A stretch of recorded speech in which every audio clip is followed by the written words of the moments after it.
स्वयं Prabha, digital India, educated India.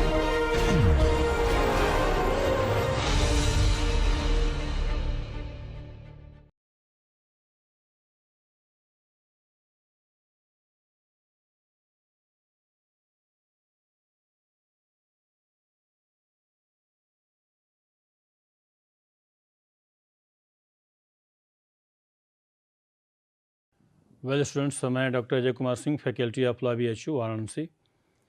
यह भारतीय न्याय संहिता लॉ ऑफ क्राइम 1 के अंतर्गत मेरा ये 8वां लेक्चर है, 8th लेक्चर है, जिसका टाइटल है मतता एक वैध बचाव।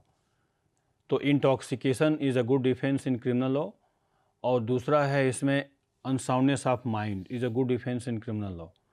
तो इस व्याख्यान के अंतर्गत दो बातों पर मुख्यतः फोकस किया जाएगा, और इससे संबंधित जो स्टैट्यूटरी प्रोविज़न है BNS 2023 के अंतर्गत कि इंटॉक्सिकेटेड पर्सन के द्वारा किए गए कार्य को अपराध माना जाए या न माना जाए, और विकृतचित्त व्यक्ति के द्वारा किए गए कार्य को अपराध माना जाए या न माना जाए, इससे संबंधित क्या प्रावधान है और माननीय उच्चतम न्यायालय के इस पर क्या निर्णय हैं, इसको विस्तार से इस व्याख्यान के अंतर्गत देखने का प्रयास करेंगे। अभी भारतीय संसद के द्वारा हाल ही में पारित किए गए भारतीय न्याय संहिता 2023 के अंतर्गत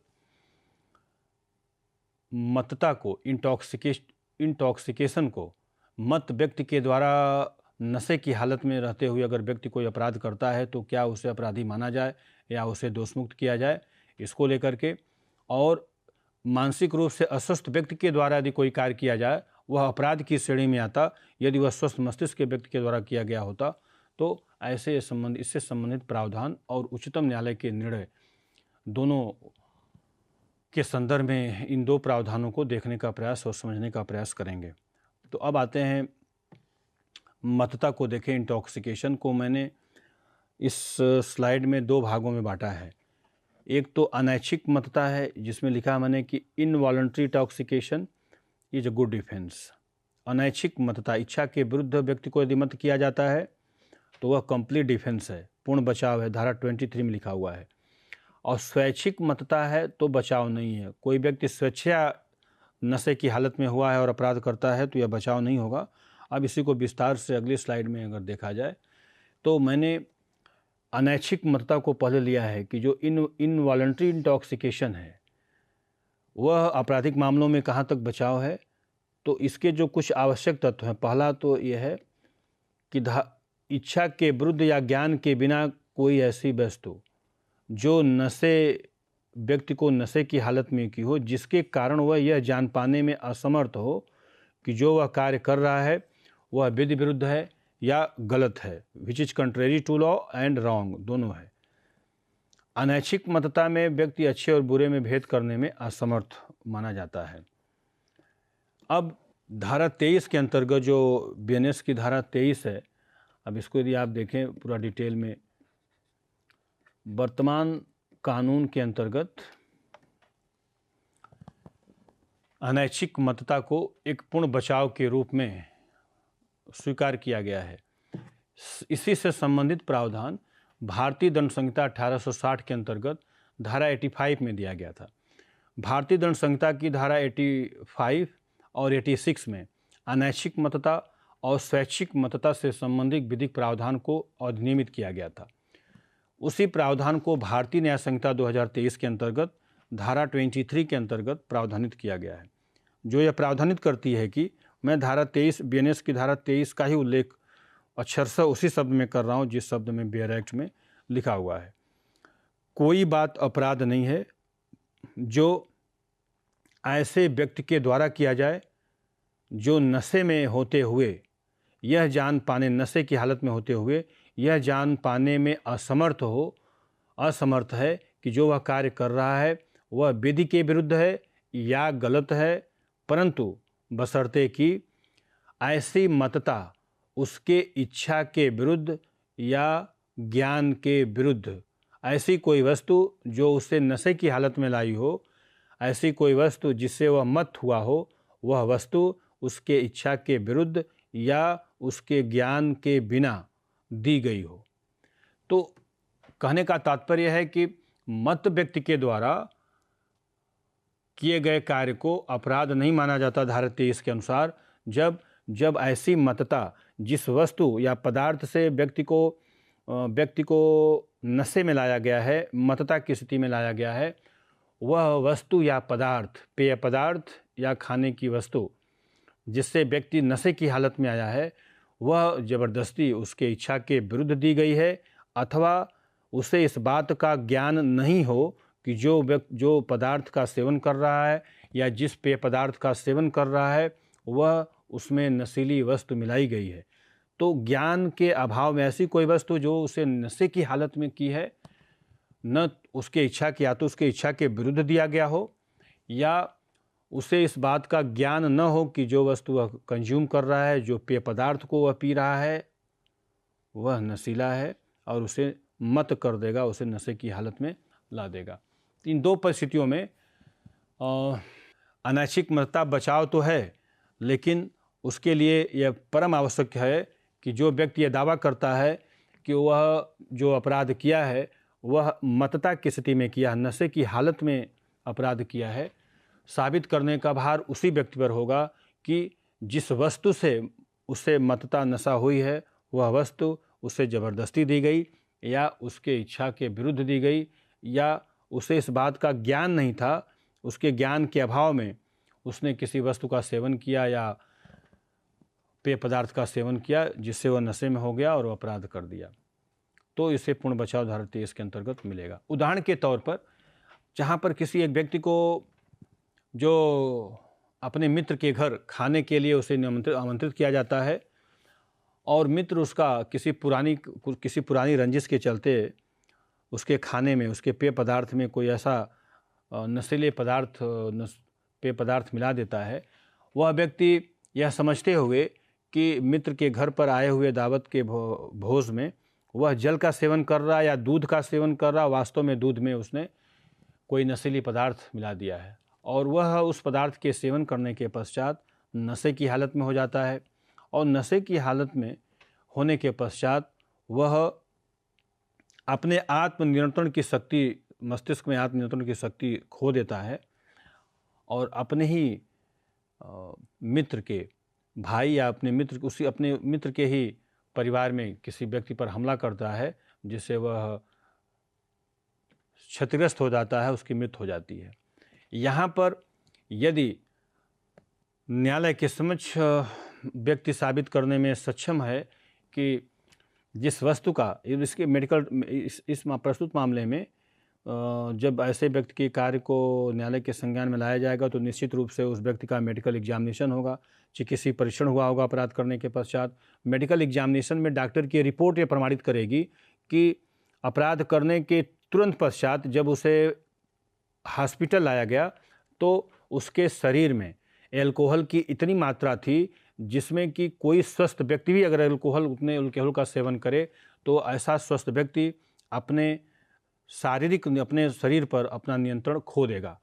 तो एल्कोहल की अगर उतनी मात्रा उसके शरीर में है या उस नशीले पदार्थ की मात्रा उतनी उस व्यक्ति के शरीर में है जो किसी स्वस्थ व्यक्ति को मत करने के लिए पर्याप्त है, अच्छे और बुरे में भेद करने की क्षमता से क्षीण करने के लिए पर्याप्त है, तो डॉक्टर का वह रिपोर्ट ही उस व्यक्ति को धारा 23 का लाभ लेने के लिए एक पर्याप्त आधार प्रदान करता है। और न्यायालय इस बात का अनुमान लगा सकता है कि चिकित्सीय रिपोर्ट के आधार पर कि अपराध करने के तुरंत पश्चात आधे घंटे 1 घंटे के भीतर एल्कोहल की इतनी मात्रा जो चिकित्सक यह प्रमाणित करता है कि कोई भी स्वस्थ व्यक्ति भी सेवन करे तो वह अपने आत्म नियंत्रण की शक्ति से या अच्छे बुरे में भेद करने की शक्ति से क्षीण हो जाएगा, वंचित हो जाएगा, और उसी के अनुसरण में उसने कोई कार्य किया है, अपराध किया है, तो उसको उस कार्य से, आपराधिक दायित्व से मुक्त कर दिया जाए। क्योंकि ये माना जाएगा कि जो वस्तु उसे दी गई, सप्लाई की गई,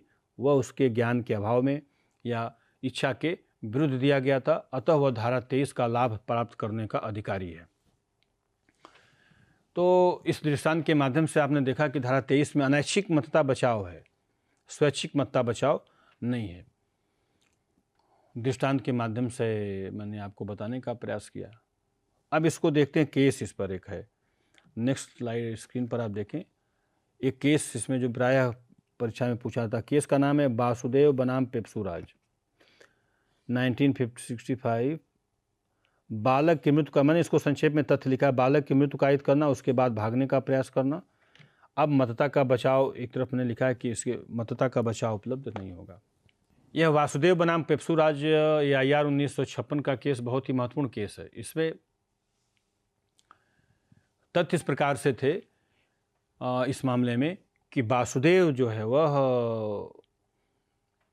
अपने गांव के समीप गांव में एक भोज में जाता है, वैवाहिक भोज में जाता है। यह सेना का सेवानिवृत्त कर्मचारी होता है और अपनी लाइसेंसी बंदूक लेकर के उस प्रीत भोज में बगल के गांव में जाता है। एक बालक को वहां से हटने के लिए कहता है, परंतु बालक उसकी बात को मना कर देता है, अनसुनी कर देता है। इससे उसको आक्रोशित हो जाता है और उस आक्रोश में आकर के उस बालक पर गोली चला देता है।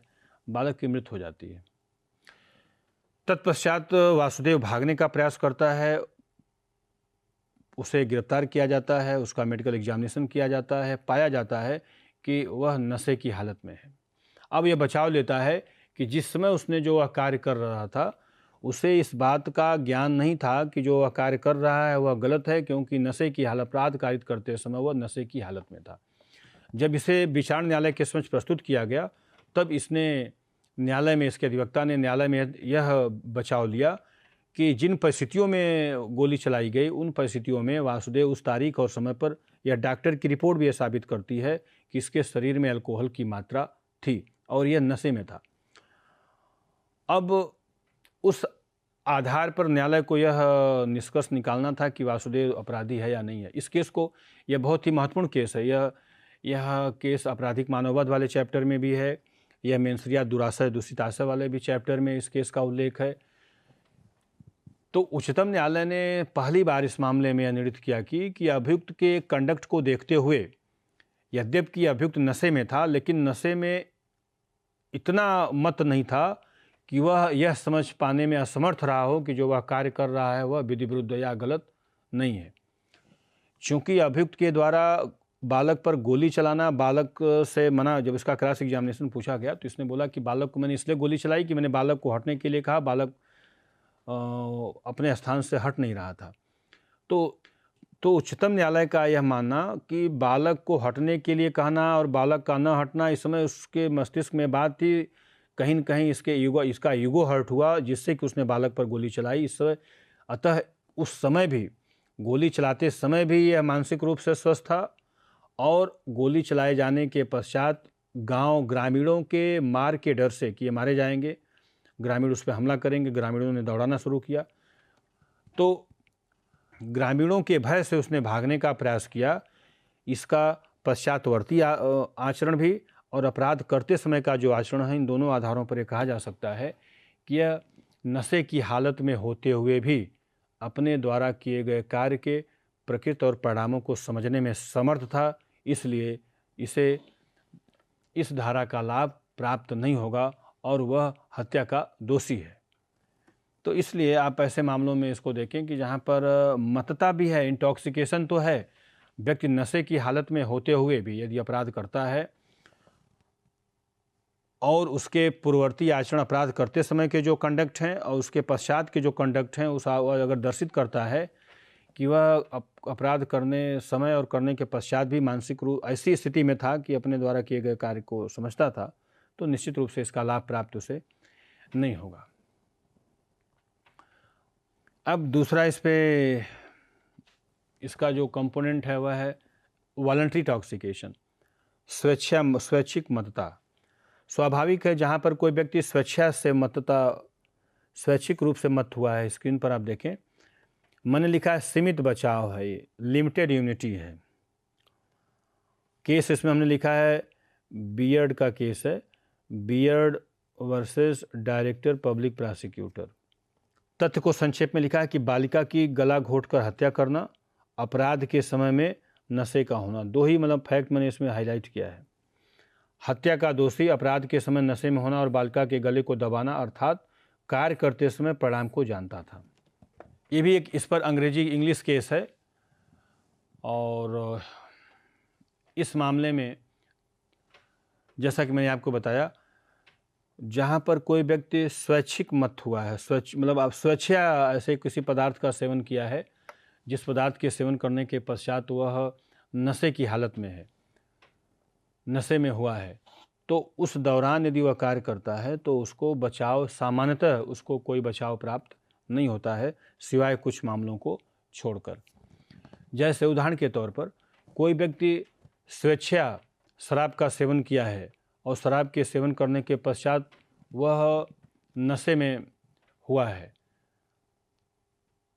और वह मंदिर जाता है दर्शन करने के लिए। मंदिर के बाहर अपना अम्ब्रेला छाता जो है वह एक उसी कलर का दूसरा छाता, किसी दूसरे व्यक्ति के छाते को अपना छाता समझते हुए लेकर के आता है। ऐसी स्थिति में अगर उसे गिरफ्तार किया जाए और उस वस्तु सामग्री के चोरी के लिए उसे अभियोजित किया जाए तो न्यायालय में यह तर्क स्वीकार हो सकता है कि वह गलती से, मतलब नशे की हालत में, भले वह स्वेच्छा से, भला ही स्वेच्छा वह नशे में था, स्वैच्छिक रूप, मतलब अपना कोई ऐसी वस्तु का सेवन किया था जो स्वेच्छा उसने लिया था, नशे में होते हुए भी उसने अपने ही उसी प्रकार के सामग्री को दूसरे की सामग्री को अपना सामग्री समझते हुए ले आता है, तो ये माना जाएगा कि कोई इसमें उसका बेईमानीपूर्ण आशय नहीं था और उसे चोरी के अपराध से दोषमुक्त किया जा सकता है। कुछ लिमिटेड मामलों में, छोटे मामलों में, जहाँ पर व्यक्ति स्वेच्छा नशे में होते हुए वो कार्य करता, अपराध करता है, तो उसको सीमित छूट दी जा सकती है, लेकिन यह कंप्लीट डिफेंस नहीं होता, पूर्ण छूट नहीं होती, ये ध्यान रखना है। अब इस पर एक लीडिंग केस है बियर्ड बनाम डायरेक्टर पब्लिक प्रोसिक्यूटर का। इस वाद में बियर्ड नाम के व्यक्ति को एक बालिका की मृत्यु कारित करने के लिए, हत्या कारित करने के लिए अभियोजित किया गया था। तथ्य इस प्रकार से थे कि बियर्ड एक वॉचमैन के रूप में, एक वॉचमैन होता है और फैक्ट्री के गेट के बाहर वॉचमैन के रूप में वह बैठ करके पहरेदारी कर रहा होता है। उसके पास से ही एक बालिका बाजार के लिए जाती है और उस बालिका को वह पकड़ लेता है और उस पर बलात्कार करने का, रेप करने का अटेम्प्ट करता है। बालिका के द्वारा विरोध किए जाने पर, आवाज़ दिए जाने पर बियर्ड ने बालिका के मुंह पर हाथ रखता है और इस दौरान उस बालिका की, इस अटेम्प्ट में, इस प्रयास में बालिका की दम घुटने से मृत्यु हो जाती है। बियर्ड को स्थानीय लोगों के द्वारा पकड़ लिया जाता है, पुलिस के हवाले किया जाता है। बियर्ड को जब पकड़ा जाता है तो बियर्ड का पुलिस के द्वारा चिकित्सीय परीक्षण, मेडिकल एग्जामिनेशन कराया जाता है। तो डॉक्टर इस बात को प्रमाणित करता है, प्रमाण पत्र देता है कि जिस समय, अब घटना के तुरंत पश्चात जब वह मेडिकल एग्जामिनेशन के लाया गया तो डॉक्टर के द्वारा एक प्रमाण पत्र प्रस्तुत किया गया कि बियर्ड इस समय अल्कोहल की मात्रा लिया हुआ नशे की हालत में है और यह नशा किया हुआ था। अब उसके पश्चात अन्वेषण किया जाता है, चार्जशीट आती है, पुलिस अन्वेषण करके एक न्यायालय में रिपोर्ट सबमिट करती है कि इन परिस्थितियों में बियर्ड ने मृत्यु कायद किया। बालिका की मृत्यु होने पर पोस्टमार्टम रिपोर्ट जी थी, वह पोस्टमार्टम रिपोर्ट यह रिवील करती थी कि बालिका की जो मृत्यु हुई थी वह दम घुटने से हुई थी। सांस उसकी, मतलब दम घुटने से उसकी मृत्यु हो गई थी। तो पोस्टमार्टम रिपोर्ट के आधार पर और डॉक्टर की वह रिपोर्ट जिसमें यह लिखा गया था कि बियर्ड को अपराध घटित करने के तुरंत पश्चात जब लाया गया तो वह उस समय नशे की हालत में था, इन दो साक्ष्यों के आधार पर और स्थानीय लोगों के बयान के आधार पर यह न्यायालय को निष्कर्ष निकालना था कि क्या बियर्ड को मतता का लाभ दिया जाए, बचाव दिया जाए या न दिया जाए। तो न्यायालय के द्वारा निर्णित ये किया गया कि बियर्ड यद्यपि नशे की हालत में था, परंतु नशे की हालत में होते हुए भी जिस समय बालिका के मुंह पर उसने हाथ रखने का प्रयास किया, इसका मतलब है कि उस समय भी नशे में होते हुए वह अपने कार्य के प्रकृति और परिणामों को समझने में समर्थ था। इसीलिए उसने बालिका के मुंह पर हाथ रखना और गले को दबाना, कि जिससे बालिका आवाज़ जो दे रही थी, बचाओ बचाओ की आवाज़, जो सहायता के लिए वह पुकार रही थी, वह सहायता के लिए जो आवाज़ दी उसकी आवाज़ को दबाने का प्रयास किया और जिससे कि उस बालिका की मृत्यु हो गई। अतः बियर्ड उस समय भी, जिस समय अपराध कारित किया था, नशे में होते हुए भी अपने द्वारा किए गए कार्य के परिणाम को भली भांति समझता था। अतः बियर्ड हत्या का दोषी है और इसको लाभ प्राप्त नहीं होगा। तो ये केस इन दो केस के माध्यम से देखने का प्रयास करेंगे कि स्वैच्छिक मतदाता और अनैच्छिक मतदाता आपराधिक मामलों में बचाव है या नहीं है, किस रूप में। ये दूसरा महत्वपूर्ण केस है। अब आते हैं विकृत चित्ता को लेकर के कि भारतीय न्याय संहिता 2023 के अंतर्गत जो मेंटल इलनेस है, अनसाउंड जो इंसैनिटी है, मानसिक अस्वस्थता है, वह कहाँ तक बचाव है, इसको भारतीय न्याय संहिता की धारा 22 के अंतर्गत प्रावधानित किया गया है। आप स्क्रीन पर देखें, मैंने लिखा है धारा 22, धारा 22, उसमें लिखा हुआ मेंटल इलनेस यूज किया गया पहली बार। कोई व्यक्ति मानसिक अस्वस्थता के कारण यह समझ पाने में असमर्थ हो कि जो वह कर रहा है वह विधि विरुद्ध है या गलत है। दो चीज़ें हैं, वह कंट्रेरी टू द लॉ है एंड रॉन्ग। दूसरी तरफ मैंने स्लाइड पर देखें, दूसरी तरफ मैंने लिखा है legal insanity versus medical insanity. तो विधिक पागलपन और चिकित्सीय पागलपन दोनों में अंतर है, इसको भी समझने का प्रयास करेंगे। अब भारतीय न्याय संहिता 2023 के अंतर्गत जो धारा 22 प्रावधानित करती है, जो लैंग्वेज है बेयर एक्ट की, मैं उसको पढ़ रहा हूँ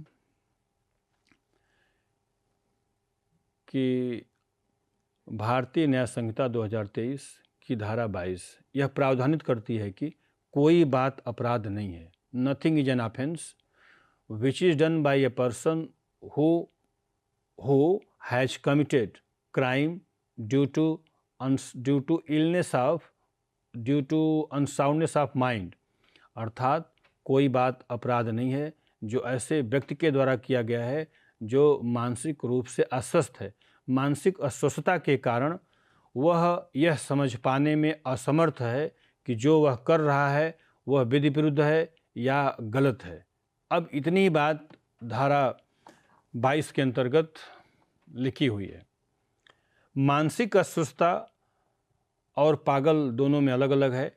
इस धारा 22 जो मेंटल इलनेस है, यह एक बहुत ही ब्रॉडर कॉन्सेप्ट है, बहुत ही विस्तृत कॉन्सेप्ट है, जिसके अंतर्गत पागलपन, जिसके अंतर्गत जड़ अथवा चेतन व्यक्ति, इडियट या चेतन जड़ व्यक्ति, या वे किसी भी व्यक्ति, उन सभी व्यक्तियों को सम्मिलित किया गया है जो किसी अत्यधिक मदिरा के सेवन से, अत्यधिक दवा के सेवन से अथवा अन्य किसी ऐसे मादक द्रव्य के सेवन से अपने मानसिक उनकी जो सोचने की क्षमता है, जो कोग्निटिव फैकल्टी है माइंड का, जो अच्छे और बुरे में भेद करने की जो क्षमता है, वह या तो अत्यधिक मदिरा के कारण, शराब के सेवन के कारण, अत्यधिक पेय पदार्थ, मादक द्रव्य के सेवन के कारण, या किसी बीमारी के कारण मानसिक रूप से अस्वस्थ हैं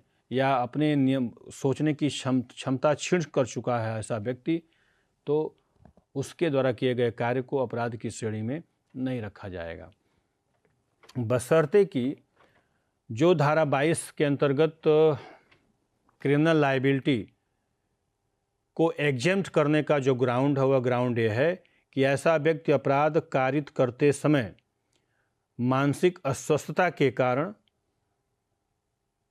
यह समझ पाने में असमर्थ हो कि जो वह कार्य कर रहा है वह विधि विरुद्ध है या गलत है। ये जो मानसिक अस्वस्थता है, न तो अपराध करने के पहले या न तो अपराध करने की बाद की होनी चाहिए।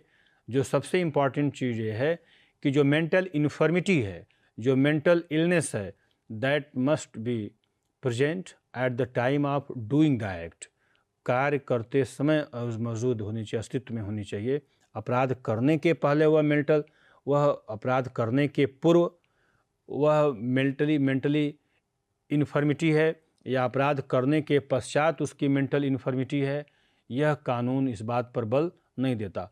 कानूनी रूप से ऐसे व्यक्ति को medical means unsoundness of mind का इलनेस मेंटल इलनेस का लाभ तभी प्राप्त होगा जब अपराध कारित करते समय ऐसा व्यक्ति मानसिक रूप से अस्वस्थ हो। पूर्ववर्ती और पश्चातवर्ती मानसिक अस्वस्थता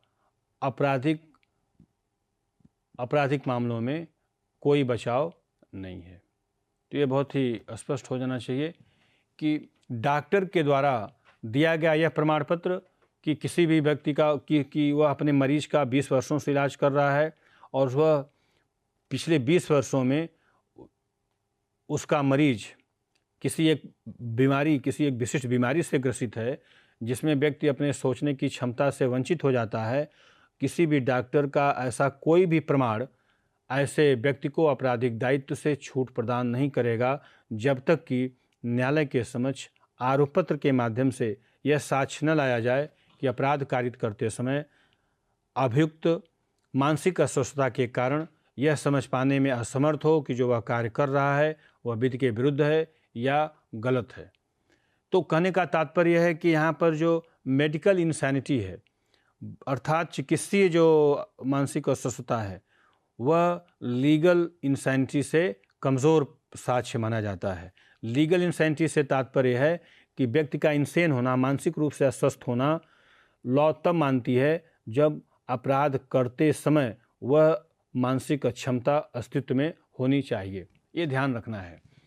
तो कानून के अंतर्गत जो लॉ प्रिज्यूम करती है कि जो मेंटल इन्फर्मिटी है that must be in existence at the time of doing the act, previous और subsequent mental infirmity will not be taken into account. न्यायालय अपराध करने के पूर्व और पश्चातवर्ती मानसिक अक्षमता को विचार में नहीं लेगा।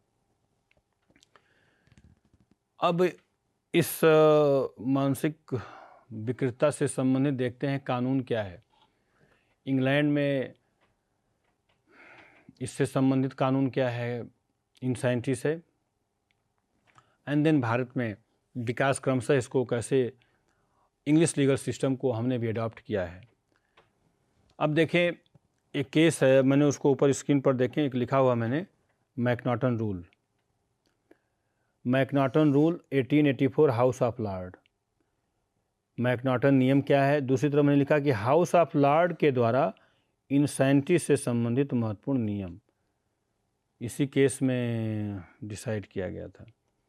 पहला लिखा है अपराध करते समय मस्तिष्क का स्वस्थ होना, एक हो गया, और दूसरा इसमें लिखा है कि प्रत्येक व्यक्ति सेन है, प्रत्येक व्यक्ति स्वस्थ मस्तिष्क का है जब तक यह साबित न हो कि वह पागल है।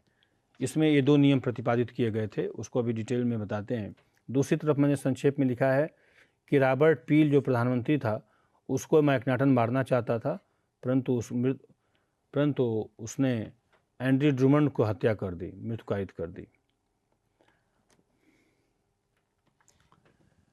अब यह इंग्लैंड का सबसे महत्वपूर्ण वाद है इंसैनिटी पर, मानसिक अस्वस्थता पर। चूँकि भारत में भी जो कानून बनाया गया 1860 का, ये घटना 1843 की है। हाउस ऑफ लॉर्ड जो ब्रिटेन का सर्वोच्च न्यायालय हाउस ऑफ लॉर्ड हुआ करता था, हाउस ऑफ लॉर्ड ने 1843 में इस मैकनॉटन मामले में पागलपन से संबंधित, मानसिक अस्वस्थता से संबंधित कुछ विशिष्ट सिद्धांत प्रतिपादित किए थे। इसीलिए 1860 में जब लॉर्ड मैकाले के द्वारा आईपीसी बनाई जा रही थी, भारत में दंड संहिता का प्रारूप तैयार किया जा रहा था, तो लॉर्ड मैकाले इस जजमेंट से भली भांति परिचित थे कि मैकनॉटन में हाउस ऑफ लॉर्ड ने क्या क्या निर्णय दिया है। उसी सिद्धांत को हमारे यहाँ आईपीसी में धारा 84 के अंतर्गत, जो आईपीसी की धारा 84 में जब इंसैनिटी को एक डिफेंस के रूप में प्रावधानित किया गया, तो मैकनॉटन के नियम को ही भारतीय दंड संहिता 1860 की धारा 84 के अंतर्गत मान्यता प्रदान कर दी गई। अब यह समझने का प्रयास करते हैं कि मैकनॉटन केस है क्या। मैकनॉटन, इंग्लैंड में मैकनॉटन नाम का एक व्यक्ति, जिसको ऐसा आभास था कि ब्रिटेन के तत्कालीन प्रधानमंत्री के गलत आर्थिक नीतियों के कारण उसे काफ़ी आर्थिक नुकसान हुआ है। अतः वह ब्रिटेन के प्रधानमंत्री को मारना, तत्कालीन प्रधानमंत्री को मारना चाहता था। मैकनाटन ब्रिटेन के तत्कालीन प्रधानमंत्री को मारने के लिए उस समय जब ब्रिटेन का प्रधानमंत्री अपने ऑफिस से, कार्यालय से, और उसका सचिव एंड्री ड्यूमंड दोनों बाहर निकल रहे थे, तो मैकनाटन ने प्रधानमंत्री के सचिव को, एंड्री ड्यूमंड को, यह समझ बैठा कि यही ब्रिटेन का प्रधानमंत्री है, और उसने उसकी गोली मारकर हत्या कर दी। प्रधानमंत्री के सचिव की हत्या होना इंग्लैंड के सभी राष्ट्रीय समाचार पत्रों में प्रमुखता से इसको स्थान दिया गया कि ब्रिटेन के प्रधानमंत्री के तत्कालीन निजी सचिव की हत्या कर दी गई। जब हत्यारे मैकनाटन को गिरफ्तार किया गया और जूरी, पहले वहाँ इंग्लैंड में जूरी सिस्टम हुआ करता था, जूरी के समक्ष प्रस्तुत किया गया, तो जूरी के द्वारा मैकनाटन से पूछे गए प्रश्नों के आधार पर मैकनाटन को बरी कर दिया गया, दोषमुक्त कर दिया गया। अब इस मैकनाटन व्यक्ति को जूरी के द्वारा बरी किए जाने से पूरे ब्रिटेन में एक चर्चा का विषय हुआ कि मैकनाटन हत्या का हत्यारे को जूरी ने किसी दबाव में आकर के दोषमुक्त कर दिया, छोड़ दिया। लिहाजा इस मामले को हाउस ऑफ लॉर्ड के लिए रेफ़र किया गया कि मैकनाटन से संबंधित मामले को वहाँ के ब्रिटेन के तत्कालीन हाउस ऑफ लॉर्ड उच्चतम न्यायालय को सुपुर्द किया जाए। ब्रिटेन में हाउस ऑफ लॉर्ड के द्वारा मैकनाटन से कुछ प्रश्न पूछे गए और उन्हीं प्रश्नों का उत्तर के रूप में हाउस ऑफ लॉर्ड ने कुछ अपने विचार व्यक्त किए, जो भारत में भारतीय दंड संहिता की धारा 84 के अंतर्गत इंसेंटिव, मानसिक अस्वस्थता एक वैध बचाव है, विधिक लीगल इंसेंटिव एक गुड डिफेंस है, बचाव है, इसको धारा 84 में प्रावधान किया गया। तो उस मैकनाटन में जो 2 नियम प्रतिपादित किए गए हाउस ऑफ लॉर्ड के द्वारा, उसको उद्धृत करना यहाँ पर आवश्यक है। मैं इसको एक्सप्लेन करना चाहूँगा। हाउस ऑफ लॉर्ड ने मैकनाटन के केस में कहा, पहला तो ये कहा कि आपराधिक विधि के अंतर्गत ये माना जाना चाहिए कि प्रत्येक व्यक्ति स्वस्थ मस्तिष्क का है। जो अपराध करता है वह प्रत्येक व्यक्ति जो अपराध करता है स्वस्थ मस्तिष्क का है, जब तक कि यह न्यायालय में साबित न कर दिया जाए कि अपराध कारित करते समय वह अस्वस्थ मस्तिष्क का था। और दूसरा जो सबसे महत्वपूर्ण इसमें विचार व्यक्त किया गया हाउस ऑफ लॉर्ड का, जो क्रिमिनल लायबिलिटी को डिसाइड करने का आधार है, वह यह है कि जो यह मानसिक अस्वस्थता है, लीगल इंसेंटिव है, यह अपराध कारित करते समय अस्तित्व में होनी चाहिए, न तो पूर्ववर्ती न तो पश्चातवर्ती। यह अर्थात मैकनाटन के मामले में हाउस ऑफ लॉर्ड ने विचार व्यक्त किया कि व्यक्ति की मानसिक अस्वस्थता, अपराध करते समय यदि वह मानसिक रूप से अस्वस्थ है और मानसिक अस्वस्थता के कारण उसने अपराध किया है, तो यह एक बचाव होगा, वैध बचाव होगा। चिकित्सक का प्रमाण पत्र कि व्यक्ति पागल है, अपराध करते समय पागल है, यह स्वीकार नहीं किया जाएगा। इसको ही कानून में लीगल इंसेंटिव बोलते हैं। लॉ प्रिज्यूम करेगा कि whether accused was insane at the time of doing the crime और नॉट। यह कानून उपधारित करेगा कि अभियुक्त अपराध कारित करते समय मानसिक रूप से अस्वस्थ था या नहीं। यह डॉक्टर का, यह मेडिकल इंसेंटिव या चिकित्सीय प्रमाण पत्र के आधार पर कि व्यक्ति पागल है या नहीं है, यह दुरुपयोग, कानून के दुरुपयोग होने की संभावना हो सकती है कि चिकित्सक हो सकता है कि किसी भी मामले में किसी भी आधार पर बायस्ड होकर पक्षपातपूर्ण तरीके से कोई ऐसी रिपोर्ट बना दे जिसमें प्रमाणित कर दे कि मैं जानता हूं कि ऐसे लक्षण जो व्यक्ति में आते हैं वह पागलपन के होते हैं, और उस प्रमाण पत्र के आधार पर अभियुक्त छूटने लगे और अभियुक्त ऐसे कानून का अनुचित लाभ प्राप्त करने लगे। इसीलिए मेडिकल इंसेंटिव को कोई बचाव के रूप में स्वीकार नहीं किया जाता। तो मैकनाटन का जो नियम है वह आधुनिक आपराधिक विधि शास्त्र के अंतर्गत मेंटल इंसैनिटी मीन्स जो अनसाउंडनेस ऑफ माइंड है, मानसिक अस्वस्थता से संबंधित महत्वपूर्ण सिद्धांत इसी मैकनाटन की केस में हाउस ऑफ लॉर्ड के द्वारा विकसित किया गया, जो आज भी भारतीय परिवेश में आपराधिक विधि के अंतर्गत स्वीकार किया गया है। ये तो मैकनाटन का केस मैंने आपको बताया डिटेल में। दूसरा देखें, अब इंडिया में इससे संबंधित जो केस है, महत्वपूर्ण केस है, मैंने लिखा है state of MP versus Ahmadullah, EIR 1961 supreme court. Screen पर देखें, यह बहुत ही महत्वपूर्ण केस है, state of MP versus Hamidullah EIR 1961 supreme court. अब इन पर आरोप था कि अभियुक्त का अपनी मदर इन लॉ, अपनी सास की मृत्यु कायद करता है, और मृत्यु कायद करने के लिए वह अपने ससुराल में जाता है, घर के छत से उतरता है, भागने का प्रयास करता है। इसको मैंने संक्षेप में तथ्य एक तरफ लिखा हुआ है। दूसरी तरफ मैंने लिखा है कि सत्र न्यायालय के द्वारा उसको दोषमुक्त कर दिया गया, हाई कोर्ट के द्वारा भी उसको दोषमुक्त कर दिया गया, सुप्रीम कोर्ट के द्वारा 302 में IPC में हत्या के लिए दोषी की गई। अब यहाँ पर देखें कानून के दुरुपयोग की संभावना जैसे बनती है। मध्य प्रदेश राज्य बनाम हमीदुल्ला की केस में हमीदुल्ला नाम का एक व्यक्ति, जिसका अपनी पत्नी से विवाद चल रहा था, डाइवोर्स का केस चल रहा था, पत्नी उसके साथ रहने को तैयार नहीं थी। हमीदुल्ला को, अभियुक्त को लगता है कि तलाक का कारण उसके पत्नी की माँ है। उसकी पत्नी के, अभियुक्त की पत्नी के माँ के बहकावे में आकर के ही उसकी पत्नी ने उसे तलाक न्यायालय में दायर किया है। अब वह अपने पत्नी की माँ को अपने जीवन से, अपने दाम्पत्य जीवन से हटाने के विषय में सोचता है, और उसका यह स्वयं का स्वीकारोक्ति जब वह गिरफ्तार किया जाता है तो पुलिस से वो कहता है कि पूरे विवाद का कारण उसकी सासू माँ, उसके पत्नी की माँ है, उसकी वजह से उसका दाम्पत्य जीवन, वैवाहिक जीवन में समस्या उत्पन्न हुई है। हमीदुल्ला का इलाज भी एक डॉक्टर के पास से, चिकित्सक के यहाँ चल रहा था। दूसरा साक्ष्य था कि उसका तलाक का विवाद भी न्यायालय में चल रहा था। घटना के दिन हमीदुल्ला अपने ससुराल जाता है, और रात्रि में मानसिक रूप से अस्वस्थ होते हुए भी वह मानसिक इलाज उसका चिकित्सक के यहाँ चल रहा था।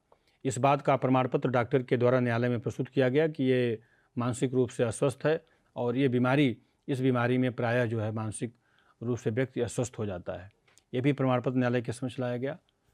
परंतु अभियुक्त का उसके बावजूद भी अपने ससुराल में जाना, रात्रि में ससुराल जाना, और घर में चढ़ने के लिए बाहर से छत पर चढ़ना, रात में अंधेरे में छत पर चढ़ना, और छत से सहारे से घर में प्रवेश करना, अंदर जाना, और सोती हुई अपने पत्नी की माँ को उसने धारदार हथियार से मृत्युकायित करता है।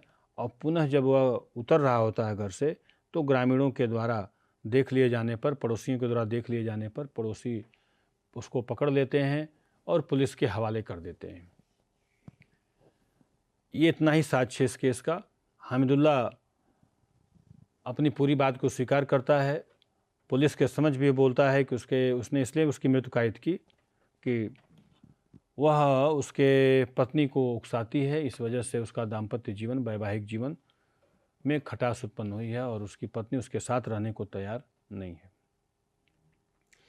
इन्हीं साक्ष्य के आधार पर आश्चर्य की बात यह है कि आप ये देखें स्क्रीन पर, सत्र न्यायालय के द्वारा, जो जिला सत्र न्यायालय होता है जहाँ पर हत्या के मुकदमे चलते हैं, पहला कोर्ट होता है जिला सत्र न्यायालय, सत्र न्यायालय के द्वारा इन्हीं साक्ष्यों के आधार पर हामिदुल्लाह को दोषमुक्त कर दिया गया। और भी आश्चर्य की बात कि हाई कोर्ट के द्वारा भी इन्हीं साक्ष्यों के आधार पर अभियुक्त को यह मानते हुए कि यह मानसिक रूप से अस्वस्थ व्यक्ति है और मानसिक अस्वस्थता के कारण किए गए अपराध को भारतीय दंड संहिता की धारा 84 के अंतर्गत उन्मुक्ति प्रदान है, छूट प्रदान है, अतः अभियुक्त अपराध का दोषी नहीं है।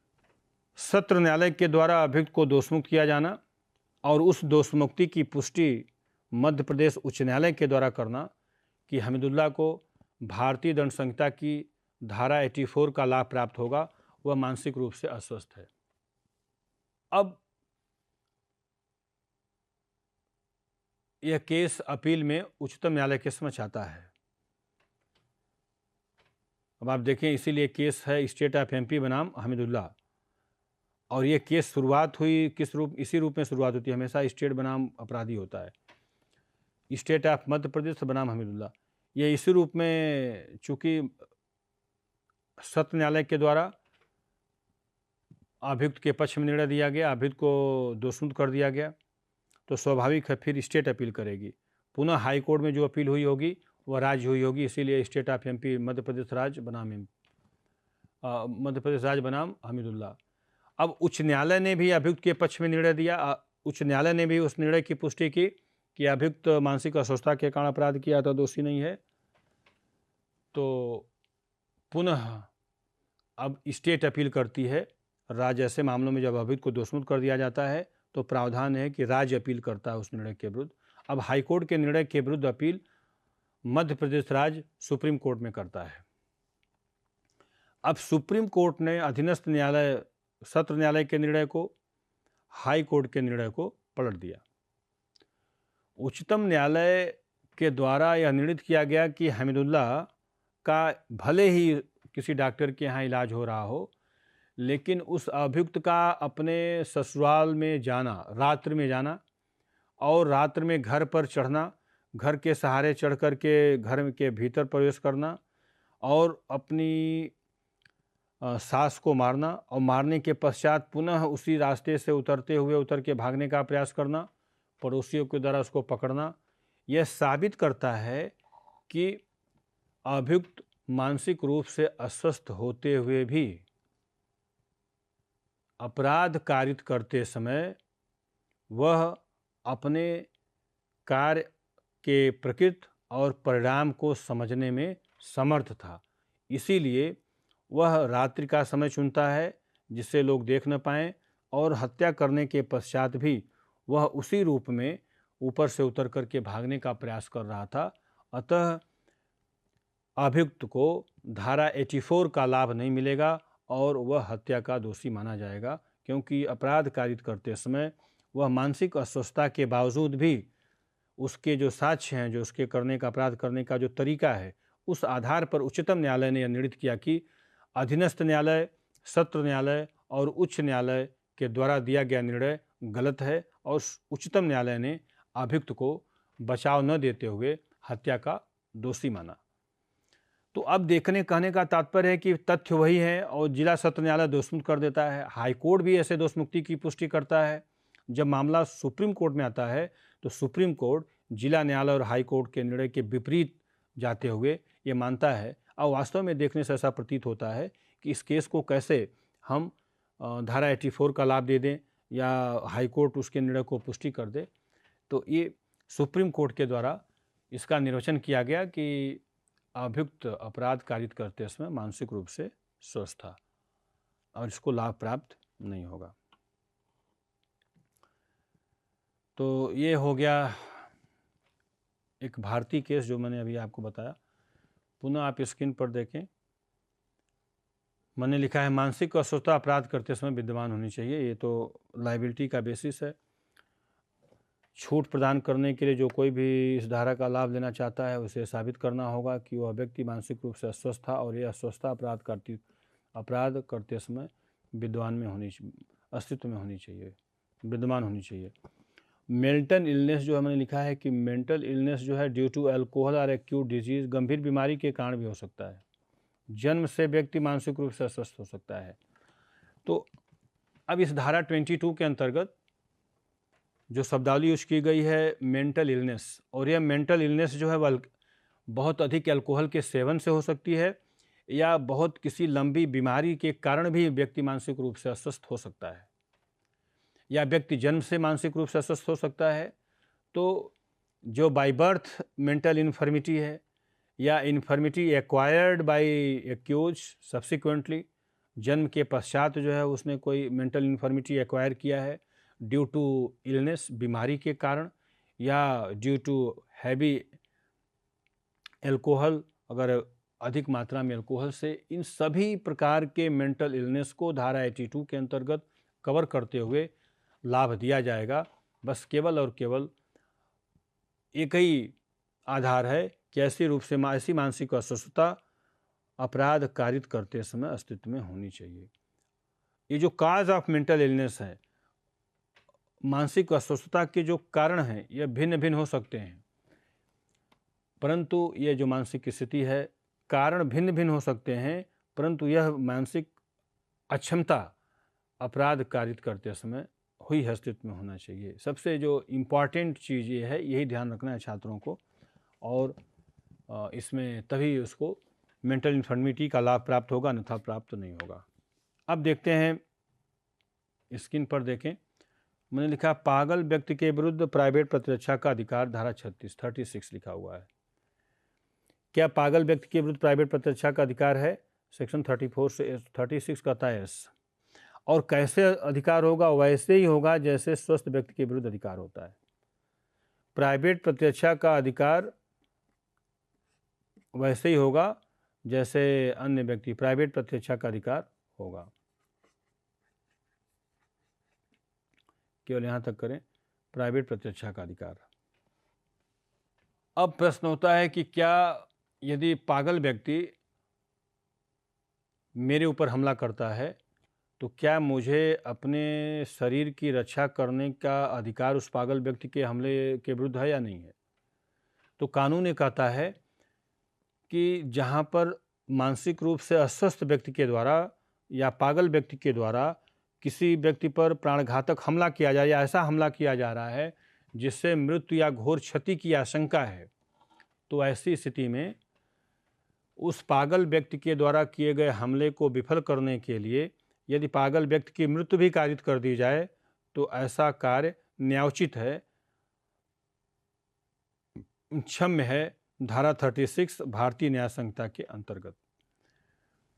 यही बात पहले धारा 98 के अंतर्गत आईपीसी में लिखा हुआ था कि भारतीय दंड संहिता 1860 की धारा 98 में 98 में भी ये बात लिखा गया था कि मानसिक रूप से अस्वस्थ व्यक्ति, पागल व्यक्तियों के विरुद्ध भी प्राइवेट प्रतिरक्षा का वही अधिकार होगा जो अधिकार स्वस्थ व्यक्ति के विरुद्ध प्राइवेट प्रतिरक्षा का होता है। अर्थात यदि मानसिक रूप से अस्वस्थ व्यक्ति भी ऐसा हमला करता है जिस हमले का परिणाम मृत्यु या घोर उपहति हो, वहाँ पर पागल व्यक्ति की भी मृत्यु कारित किया जाना न्यायसंगत है, न्यायोचित है, ये कानून कहता है। और ये लिखा कहाँ पर है? धारा 36 के अंतर्गत। तो कहने का तात्पर्य है कि प्राइवेट प्रतिरक्षा का अधिकार वह जितना स्वस्थ व्यक्ति के विरुद्ध है उतना ही मानसिक रूप से अस्वस्थ व्यक्ति के विरुद्ध भी है। और उसमें प्रावधान किया गया कि कोई भी व्यक्ति प्राइवेट प्रतिरक्षा के अधिकार से मात्र इस आधार पर वंचित नहीं होगा कि जिस व्यक्ति के विरुद्ध प्राइवेट प्रतिरक्षा का अधिकार का एक्सरसाइज कर रहा है वह व्यक्ति मानसिक रूप से अस्वस्थ है। तो ये हो गया प्राइवेट डिफेंस भी, पागल व्यक्ति के विरुद्ध प्राइवेट डिफेंस का अधिकार उपलब्ध होगा।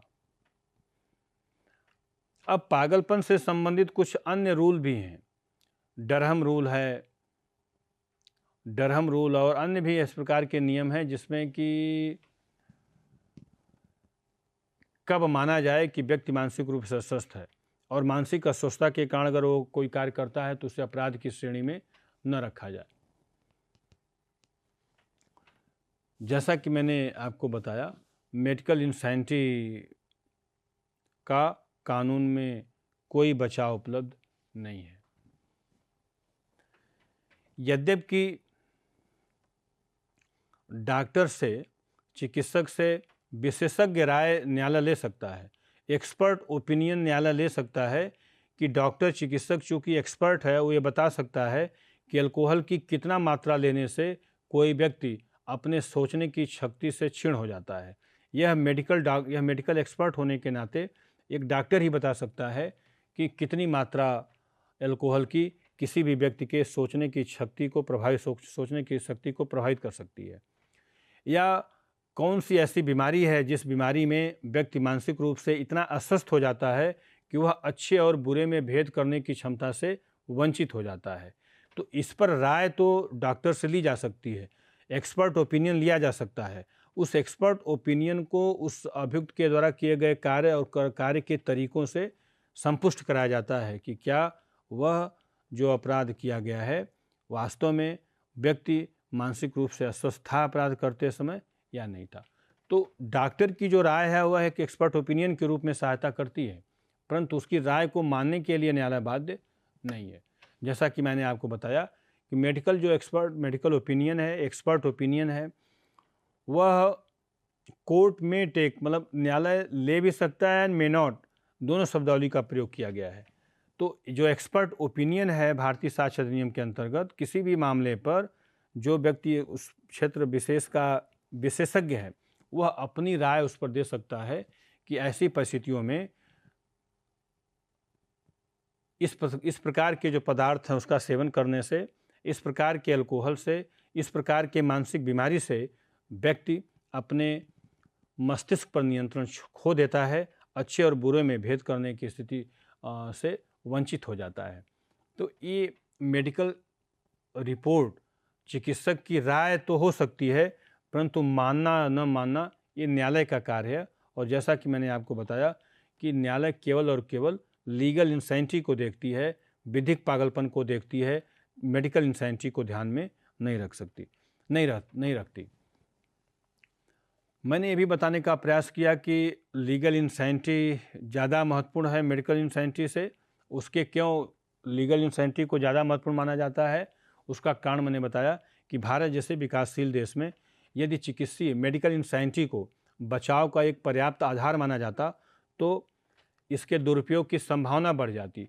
लोग डॉक्टर से प्रमाण पत्र लेते कि यह मेंटली अनफिट है और उस व्यक्ति के द्वारा उसी से अपराध करवाते, और कानून में अगर ये प्रावधान होता कि मेंटली अनफिट व्यक्ति से जो मानसिक रूप से अस्वस्थ व्यक्ति है उसके द्वारा किया गया कार्य अपराध नहीं होता, अगर यह कानून में स्पष्ट प्रावधान कर दिया गया होता कि मेडिकल, वह चाहे मानसिक अस्वस्थता चाहे चिकित्सक के द्वारा प्रमाणित किया गया हो या किसी भी रूप में अगर व्यक्ति मानसिक रूप से अस्वस्थ है तो उस दौरान अगर वह कोई कार्य करता है तो उसके कार्य को क्षम्य कर दिया जाए। ऐसी स्थिति में इसीलिए केवल और केवल लीगल इंसैनिटी को, मतलब चिकित्सीय पागलपन को स्वीकार किया गया, लीगल इंसैनिटी को, मेडिकल इंसैनिटी को स्वीकार नहीं किया गया है। तो ये ध्यान देने की बात है। मैंने इस व्याख्यान के अंतर्गत दो बिंदुओं को प्रमुखता से कवर किया है। एक तो जो इंसैनिटी है, पागलपन है, और दूसरा इंटॉक्सिकेशन है, मतता है। मतता कहाँ तक बचाव है, और मतता भी दो प्रकार का है, अनैच्छिक मतता और स्वैच्छिक मतता। भारतीय दंड संहिता के अंतर्गत मतता को कहाँ दिया गया था, वर्तमान कानून भारतीय न्याय संहिता 2023 के अंतर्गत मतता को कहाँ प्रावधानित किया गया है। दोनों का मैंने तुलनात्मक अध्ययन बताया दोनों धाराओं के अंतर्गत। इसमें कुछ संशोधन अच्छे कर दिए गए जो वर्तमान में नया कानून बना भारतीय न्याय संहिता 2023, उसके अंतर्गत अनसाउंडनेस ऑफ माइंड को हटा करके लिखा गया मेंटल इलनेस शब्दावली जोड़ी गई। और ये मेंटल इलनेस किसी भी कारण हो सकती है, वे सारे फैक्टर जो किसी व्यक्ति के मानसिक रूप से अस्वस्थ होने के लिए आवश्यक हैं, उन सभी को इस धारा 22 के अंतर्गत कवर किया गया है। इसीलिए ये धारा 22 जो है के अंतर्गत प्रयुक्त शब्दावली अभी तक के पूर्ववर्ती किसी भी प्रकार के अनसाउंडनेस ऑफ माइंड या मानसिक अस्वस्थता से ज़्यादा व्यापक है। तो मैंने डिटेल में मैकनाटन रूल आपको बताया। मैकनाटन रूल ही वर्तमान में भारत में इंसैनिटी से संबंधित महत्वपूर्ण कानून है। इसके पश्चात मैंने ये भी बताने का प्रयास किया कि कानून के अंतर्गत जो कारण हैं इंसैनिटी के, पागलपन के जो कारण हैं उस पर कानून ध्यान नहीं देती, बस केवल और केवल ध्यान इस पर दिया जाता है कि अपराध कारित करते समय मानसिक रूप से व्यक्ति अस्वस्थ था या नहीं था। तो इसको मैंने विस्तार से बताने का प्रयास किया, इस पर केस लॉ बताने का प्रयास किया, कुछ इस पर नियम प्रतिपादित किए गए हैं। इंटॉक्सिकेशन पर मैंने ये भी बताने का प्रयास किया, स्वैच्छिक मतता आपराधिक मामलों में कोई बचाव नहीं है, टॉर्ट में यह बचाव हो सकता है, अपकृत विधि के अंतर्गत ये बचाव हो सकता है कि व्यक्ति अगर मतता की स्थिति में है, अगर वह कोई किसी को क्षतिकारित कर सकता है तो निश्चित रूप से वहाँ पर उसका एक बचाव, और अपकृत मामलों में, टार्ट के मामलों में बचाव उपलब्ध है।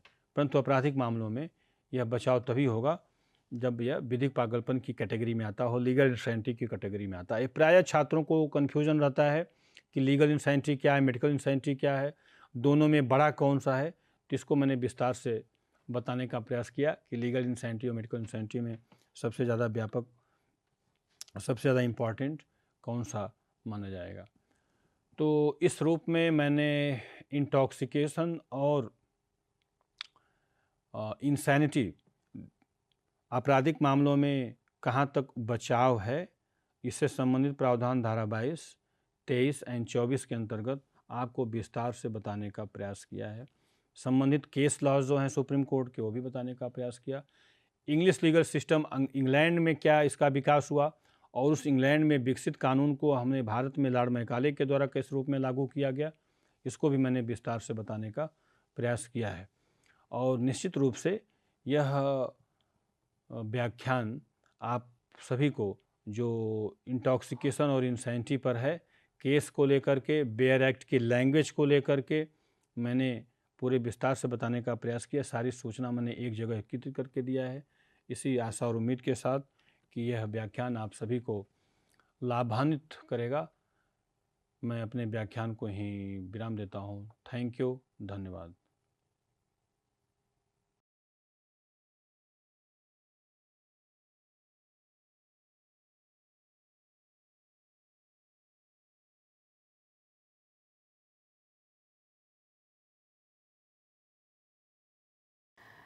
Hi, my name is Gillette Sam, and I teach sociology at IIT Kanpur. Uh, One of the things you must have noticed if you read or if you talk to people around you is that they often refer to something called globalization, or they often say we live in a global world. What does this mean? Today I'll tell you about how to think about globalization or interpret the word global in a sociological manner. When sociologists refer to globalization, they refer to three things. The first is that that it involves transplanetary processes, which means that something is going on across multiple borders, right? The second is that it involves heightened liquidity and interconnected flows. Now, by liquidity, and this is a term that was coined by the sociologist Zygmunt Bauman, we refer to the increasing interconnectedness of things across the globe, but we also refer to increasing instability across the world, which means that potentially something that is occurring many kilometers away from you actually influences the place that you live in. So if there is a natural disaster happening in one part of the world, maybe that causes people to migrate from that area and they come and settle where you stay. So that is what we mean by liquidity. And of course, when we are talking about liquidity, we are talking about things that are really moving from one place to the other. Now, the third aspect, and this is something that you may not conventionally come across in the way people use globalization, is that of structures. So, let's take an example. Supposing I, as an Indian citizen, wish to visit a foreign country. Let's say I want to go to South Africa. Can I just pick up my bags, and hop on the next plane and go to South Africa. Any logical person is going to say, no, wait, you need to have documents such as your passport or visa. Now, this passport or this visa is a representation of the larger structure that governs how people move across borders. So, we have things like border control, national security agencies that consider what kind of people are going to move from one place to the other. Correct? So, when we think about globalization, an average person typically tends to think about things moving or people moving from place to place. As sociologists, we also consider that there are structures that facilitate or direct this movement across multiple borders.